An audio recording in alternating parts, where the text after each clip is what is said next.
Hello friends, जय जगन्नाथ। पुणी आ गोटे नुआ मिनी ब्लॉग को आपण मानक स्वागत जनाऊँ। आज देखंतु महाशिवरात्रि सकाल उठी मुझे जाकि नहीं सारे देखंतु अरख फूल बाबांकर पूरा पसंद अरख फूल फूल माला गुंथुची देखंतु। माला गुंथि सारी बाबा पाख को लेकिन जीवा आमर भोला बाबा एमती लेखा चली। एवं देखते सांग मैंने तीनोटी बेलपत्र आनी ताको धोई पूरा पोछि सुखई तारी ऊपर लेखा होची ओं नमो शिवाय।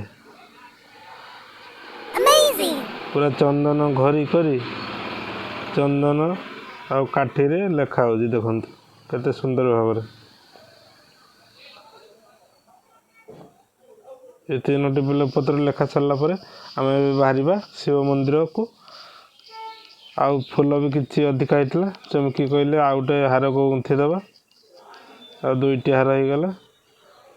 एवं देखंतु डला भी सजा हो गला। आम ए चलू मंदिर को।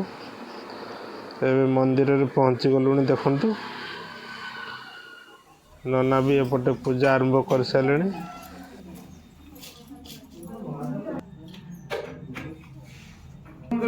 सुगंधे पुष्टिवादं उर्वारुकं निबन्धनं मुक्तिमुखे मन्त्रं नमः शिवाय दारिद्र्य दुःखदन्नायं ओं विश्वेश्वराय नमो ओंकार गोपुत्र देव सर्वणं सत्यनारायणदस्तं सर्वग्रहरिष्ट शान्ति बन्धु सर्वग्रह दोष निवारणे श्री श्री विश्वेश्वराय नमः त्रयंबकं। पूजा कर सारी आसवा पर देखंतु साबु बतरा होता साबु आ फल जी सब पूजा लगी सब छड़े आम पूरा ग्राइंडिंग करदेलु। आ निराढ़ तो उपास रही तेणु पेट पूजा भी करदे। आ पेट पूजा कर सारी आम बाहर माणत्री।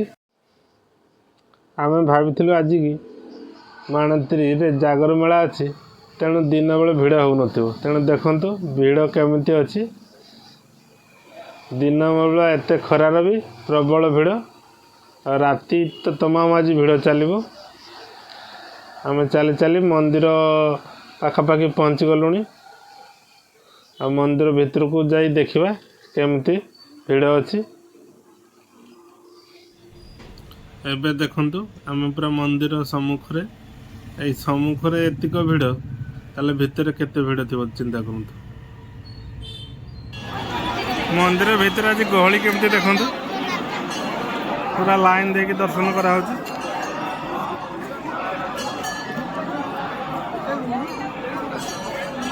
चारिआडे पूरा प्रबल गहली आज। ये बाहर भी पूजा हो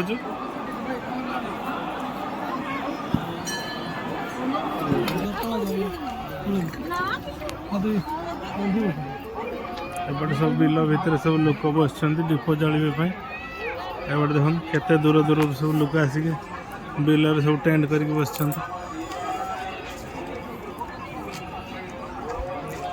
एपटे देख चारिआडे सब बस लोक। जदि आम भिडियोटी भल लगुव तो लाइक शेयर करने को जमार भूलें। जय जगन्नाथ। रात दीप जालु आ सकाळ हो गला।